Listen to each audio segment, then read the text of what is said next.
Сайн байцгаана уу? Та бүгдийн өдрийн мэндийг хүргэе. Дэлхийн томоохон технологийн компани ярилцлагын тэнцэх 150 өдрийн чаленжийн дараачийн өдөр эхэлж байна. За тэгээд өнөөдөр бид нэр ямар бодлого бодох вэ гэхээр reorder list гэдэг нэртэй бодлого бодно. За энэ бодлого нь яах бодлого вэ гэвэл хэдүүл ямар төрлийн бодлого бодож ийн вэ гэвэл linked list гэдэг төрлийн бодлого бодож байгаа. Энэ бол linked list төрлийн бодлого. За тэгэхээр linked list гэдгийг бол бид нар мэдж байгаа хаа гэж найдаж байна. Ямар өгөгдлийн бүтц байдаг вэ гэдгийг мэдж байгаа хаа гэж найдаж байна. Яг энд өгөгдсөн шиг ийм list байна тий. Нэг рүүгээ point хийсэн дараачихаа элемент рүү point хийсэн тийм list байна. За тэгэхээр хэдүүлэн өнөөдөр хийх ёстой зүйл нь юу вэ гэхээр хэдүүлэн нэг юм юу өгөгдөн linked list өгөгдөн. За ингээд хэдүүлэн linked list өгөгдөн. За тэгвэл хэдүүлээ энийг өөр дараалалд оруулж бичих нь. За яаж дараалалд оруулж бичих юм бэ? Ямар дүрмээр бичих юм бэ гэхээр хамгийн ихний элементийг авлаа. Хамгийн сүүлчийн элементийг нь авлаа. Тэгээ энэ хоёрыг урд урдаас нь явуулчихна гэсэн үг. За дараа нь энэ элементийг авлаа. Дараа энэ элементийг авлаа. За ингээд ийм шин дараалалтай лист болгоод болгох нь байна. Энэ листтэй. За тэгэхээр энэ бодлого ерөнхийдөө бол ингээд харуул яг үнийг хэлэхэд linked list хамгийн сүүлчийнхаас нь урагшаа нь явуулна гэдэг чинь угаасаа боломжгүй шүү дээ. Ингэж явуулна гэдэг бол боломж бол байхгүй тий. Тийм учраас хэдүүлээ хамгийн сүүлчийн элементийг бол мэдэх боломж байгаа. Гэтэ тэр хамгийн сүүлчийн элементээс урагшаагаа явуулна гэдэг чинь бид нар ямар ч ашиггүй код бичих гээд байгаа байхгүй. Үндсэндээ л хэдүүлээ O of n square гэдэг ийм time complexity гэдэг код бичнэ. За тэгэхээр эннийхээ оронд хэдүүлээ яаж босох юм бэ? Ямар аргаар бодвол O of n complexity-тэй босох юм бэ гэдгийг хэдүүлээ бодож үзье. За ерөнхийдөө бодлогын санаа бол амархан. Ямар санаатай вэ гэхээр хэдүүлээ зүгээр энэ листэ 2 хуваачиж та гэдэг санаа байхгүй. 1 2 3 4 гэдэг лист байлаа шүү дээ. Тэгвэл энэ листэ зүгээр л 2 хуваачи голоор нь 2 хуваачи. За тэгэхээр хэдүүлээ голоор нь 2 хуваачвал ямар листтэй үлдэх гээд байгаа юм бэ гэхээр 1 2 гэдэг нэг листтэй тэнгүүд 3 4 гэдэг листтэй үлдэн тийм ээ. За тэнгүүд хэдүүлээ 3-аас 4 рүү явахгүй шүү дээ. Тэгээ хэдүүлээ хамгийн ихсээ сүүлчийн элементийг авах хэрэгтэй. Тийм ээ. Тийм учраас хэдүүлээ 2 дахь тазынхаа юуг байрыг нь сольж биччихнэ гэсэн үг. Эсрэгээр нь болгоод биччихнэ гэсэн үг. Ийм болгоно гэж. Ингэж сольж бичих нь. За ингэж сольжод биччихвэл одоо бол хэдүүлэнд амархан биш те.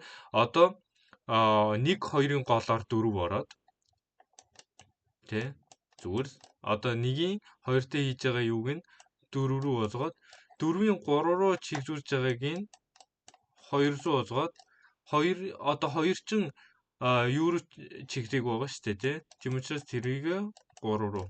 За үндсэндээ бол юу юм бэ гэхээр энэ юуныхаа next руу болгоно гэж ойлгож бол босох нь. За тэгэхээр ерөнхий бодлогын санаа бол ийм байх нь байна. За энийг коучрах бол тийм бас амар ажил бол биш ээ. Ерөнхийдөө бол энэ бодлогыг энэ дээр харж байгаа чсэн medium түвшний бодлого болгоод байгаа шалтгаан нь ерөн коучсох нь байгаа.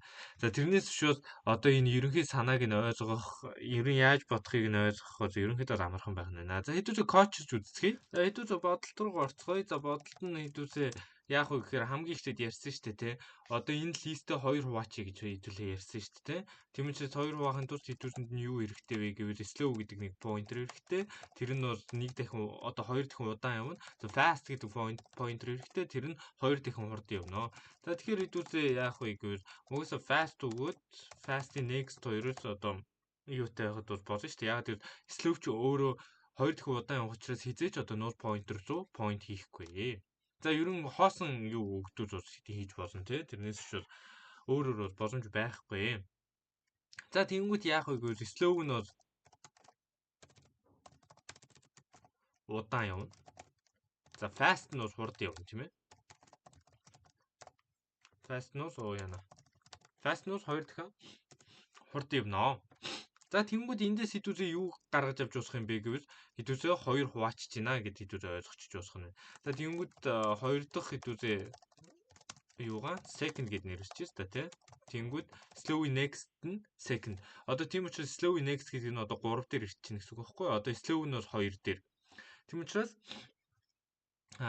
slowy next нь second байх нь байна. За second half гэд буюу одоо 2 дахь хагас нь гэд хитүүзээ ойлгочих уусах нь. Тэгсний дараа хитүүзээ next-ийг node ptr болгоно шүү дээ тий. Node pointer болгоно. За node pointer болгож байгаа шалтгаан нь дуус ерөнхийдөө одоо 2 хуваачж байгаа учраас бид нар энэ хэрхийг одоо тасалж ийж 2 хувааж ийн гэсэн үг шүү дээ тий. За тэгэнгүүт энэний дараа хитүүзэнд нь юу хэрэгтэй вэ гэвэл ойлгомжтой байх гэж найдаж байна. Энэний дараа хитүүзээ өмнө бодож исэн бодлого тий. Одоо reverse хийсэн тий. Одоо дарааллыг нь эсрэгээр нь бичсэн. За ерөнхийдөө тэр юу бол биднэрт хэрэгтэй. За тэгэнгүүт за second нь байхад за энэ дээр хитүүзээ одоо энэ 2 дахь хагасыгаа эсрэгээр нь одоо 3 4 рүү чиглэж исэн бол 4-ийг 3 руу чиглүүлж одоо бичих гэж байна гэсэн үг. За тэгэнгүүт яах вэ гэхээр за яаж боддгийг бол өмнөх хитний юун дээр үзсэн. За хэрвээ үзээгүй байвал reverse linked list тухайн нэр нь. За энэ бодлого руу ороод үзээрэй. За тэр нь илүү ойлгомжтой болох хаа гэж найдаж байна. За ингэсэн тийм учраас хитүүзээ яах вэ гэвэл одоо second-ийнхаа next-ийг prev болгоод за prev second руугаа аваачаад second after руугаа аваачихад хитүүзээ болох нэ. За тэгээд хитүүзээ second prev дээр prev авчихад second дээр prev-ийг авчихад ерөнхийдөө хитүүзийнх нь одоо list reverse болцсон гэж хитүүзээ ойлгож босох нь байна тий. За тэгэнгүүт хитүүзингийнх нь за first гэдэг юу хийчээ. За тэр нь head гэдэг юутай. За тэгсний дараа second нь ямар нэг node ptr болоогүй байхад хитүүзээ юу хийх хэрэгтэй вэ гэвэл хитүүзэн нь 2 одоо бидний утгыг хадгалах юу хэрэгтэй. Яг тэгвэл энэ утгыг одоо хитүүзингийн хувьд өөрчлөгдөх учраас за first-ийн next за тэгэнгүүт list node-ийн temp 2 нь second-ийн next дээр тийм ээ. За тэгсний дараа first-ийн next нь хаашаа явах вэ гэхээр second рүүгээ явна шүү дээ. За тэгэнгүүт second-ийн next нь хаашаа вэ гэвэл temp 1 рүү явна шүү дээ тий. За энийг ойлгож байгаа хаа гэж найдаж байна. За тэгэнгүүтээ хитүүзээ эннийхээ дараа юу хийх ёстой вэ гэхээр first temp-ийн 1 second temp-ийн 2 руу авчих ёстой. Дараачих нь өдөр өгсөв. За тэгэхээр үндсэндээ бол бид нар энэ дээр юу хийж ийм гэхээр first-ийн юу гэдэг нь за энэ дээр хитүүзээ бичиж тий. Энэ дээр хитүүзээ бичиж 1 2 3 4 гэдэг юу байсан. За тэгээд хитүүзээ юу хийсэн бэ гэхээр энэ дээр хитүүзээ 1 2 гэж саалгаад 3 4 гэж саалгацсан тий. Тэгсний дараа хитүүзээ юу хийсэн бэ гэхээр 1 2 нь бол хэвээр байгаа. Тэнгүүд 4 3 болгоцсон. Энийний дараа яасан бэ гэхээр хитүүзээ одоо temp 1 гэдэг чи одоо 2-ыг хадгалсан байна гэсэн үг шүү дээ. 2-ыг хадгалж байгаа нүүдийг хадгалж байна гэсэн үг. За temp 2-оос 3-ыг хадгалж байгаа нүүдийг хадгалж байна гэж хитүүзээ ойлгож байна. За тэгэхээр first in next гэхээр first чи одоо энэ шүү дээ. 1 байгаа шүү дээ. Тэгэхээр first in next нь second дээр байгаа. Тэгэхээр second чи одоо 4. Тийм ээ? За тэгэнгүүт second-ийн next нь temp 1 рүү очих хэрэгтэй. Тэгэхээр temp 1 чинь 2 шүү дээ. Тийм учраас 2 руу очино. За тэгэнгүүт одоо хитүүзээ first-оо 2 руу шилжүүлээд second-аа 3 руу шилжүүлж байна гэж ойлгож байна. За дараачийн юун дээр чинь одоо энэ чинь node ptr as нь болно. За тэгэнгүүт first-ийн next нь second руу гэхээр 2 нь 3 руу. Тэгэнгүүт 3 чинь одоо second-ийн next нь 3-ын next нь одоо temp 1 рүү гэхээр энэ дээр node.ptr болно гэсэн үг байна. За тэгэхээр угаасаа одоо second чинь temp 200 явчихж ийн гэдэг чинь угаасаа node.ptr-аар орж байна. За мөн энэ бодлогыг хэцүү болгоод байгаа шалтгаанууд энэ void гэдэг зүйлтэй холбоотой байна. Тэ энэ void байгаагүй бол бид нар заавал ингэж бодох шаардлага байна. За ерөнхийдөө бол бодлогын санаа нь бол ийм.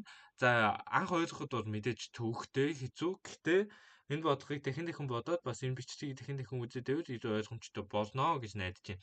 За тэгэхээр өнөөдөр надтай хамт байсан та бүгдтэй баярлалаа. Тэгээд бичлэг таалагдсан бол лайк болон subscribe дараарай.